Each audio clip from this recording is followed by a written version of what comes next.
Hello everyone, welcome back to my channel, or welcome to my channel if you are new. I'm Michaela Carpenter, I'm a nutrition and life coach. So in today's video I wanted to talk to you guys about breaking free from the dieting cycle and just really some steps that you can start taking today to start really implementing this into your life. So as I said before, I'm a nutrition and life coach, so I specialize in helping people overcome their struggles with food, so really healing their relationship with food. So this is a topic that is really obviously dear to my heart and something that I help a lot of my clients really do. So yeah, I hope you are looking forward to this video, and I really hope you get a lot of good things out of it so that you can really start implementing some stuff today and really start getting away from that dieting cycle, because I know how frustrating and stuck you can feel in that cycle, as much as it is an uncomfortable place to be, because there's so many different feelings and you just feel stuck. You feel as though you can't get out of it. I know how frustrating that can feel, but I really just want you to see and understand exactly how you can get out of it. So if that's something you're interested in, keep on watching. It's important to realize that diets are not things that are sustainable long term. So especially when they are really restrictive and they feel as though we are stretching ourselves, we're doing things that we wouldn't typically want to be doing. So this is really the focus on things like weight. We're focusing on that weight loss, and when we're focusing on that weight loss, we're not really thinking about long term what will happen after we've lost the weight. We kind of think that we'll just go back to our normal way of eating, or we'll just maybe keep doing what we're doing but shift it a little bit.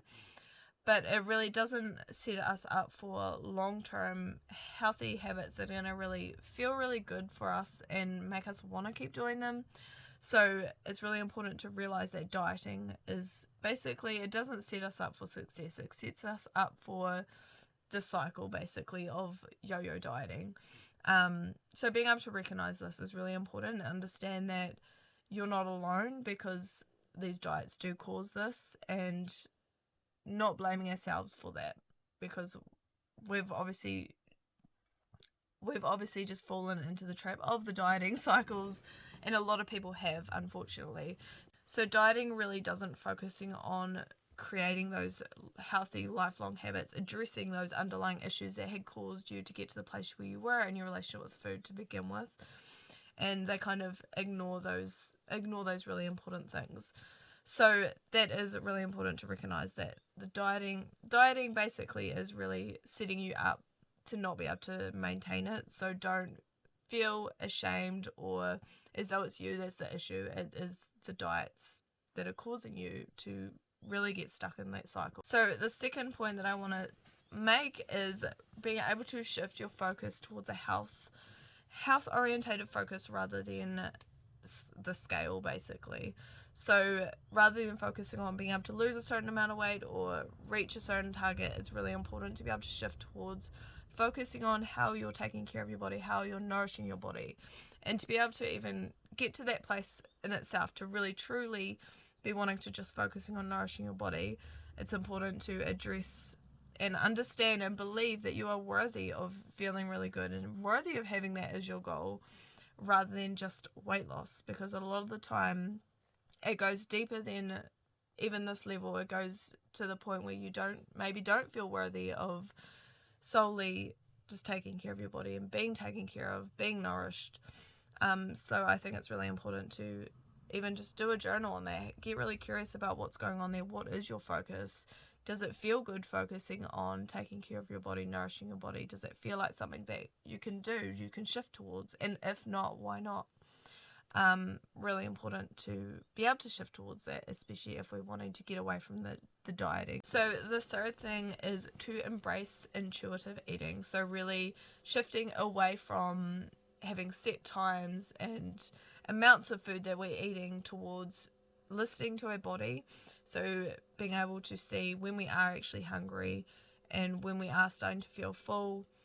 Really just becoming a lot more aware of those things, and using those as guides to when we should be eating and when we should be stopping eating, rather than a diet, or maybe the opposite where we feel like we've been restricted, because oftentimes when it comes to yo-yo dieting, We will come in spirit. There will be spirits of times where we have maybe feel like we've fallen off our diet and we just overeat and maybe ignore the full cues a bit more than we would have in the past. So that is another thing to be aware of as well. But this is all like a learning thing, and it's important to just slowly start recognizing those hunger cues and start using them as indicators of when you should be eating and when to maybe slow down and stop eating.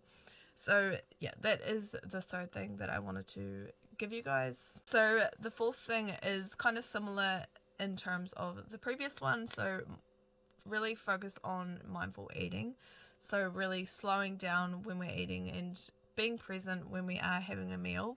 This is really helpful in being able to identify when we are feeling hungry still, when we are starting to feel more full. And really, especially when it comes to things like emotional eating, becoming a bit more mindful about why we are eating a certain food or why we may be wanting to reach towards a certain food, even when we're not feeling hungry. I have a lot more resources on emotional eating. I will link a video below as well on how to start really identifying the different triggers and stuff when it comes to emotional eating, which I think you guys will find helpful if that's something you're struggling with.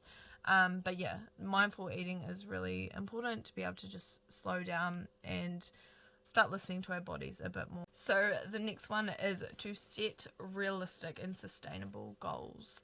So when it comes to even weight loss can definitely still be a goal, but I think it's really important to have some other health orientated goals as well, so that we can really focus on that more than the weight loss.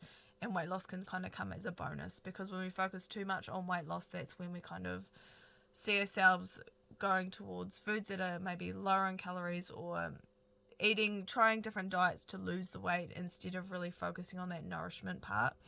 So I think weight loss can kind of be there in the background, but not having it as your main goal is really important. And having goals such as maybe I want to, and starting small and kind of picking up on those, maybe for this whole next week I'm going to include an extra piece of fruit or an extra serving of vegetables in my lunch or whatever it is. Just really setting small goals like that to add on to.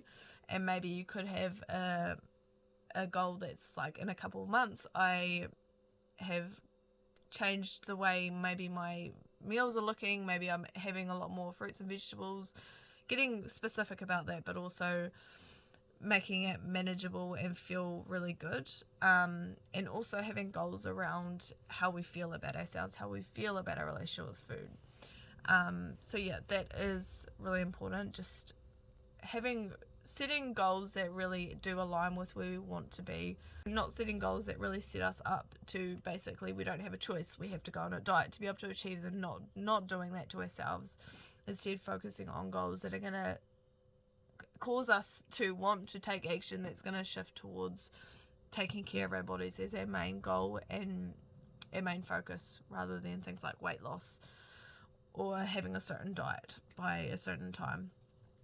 So yeah, that is the fifth thing that I wanted to say. So the final thing I want to say is having self-compassion, prioritizing compassion and having that self-compassion, so that as we are going on our journey to creating the healthy relationship with food and getting away from that dieting, we are able to kind of keep on track, and not feel as though if we do have something, or we feel as though we're going backwards, we don't feel as though it's all or nothing. We have that compassion to be like, it's okay, this is a learning opportunity and is part of the journey, and just kind of being able to forgive ourselves and understand that we are unlearning things that we've been struggling with for however long it's been.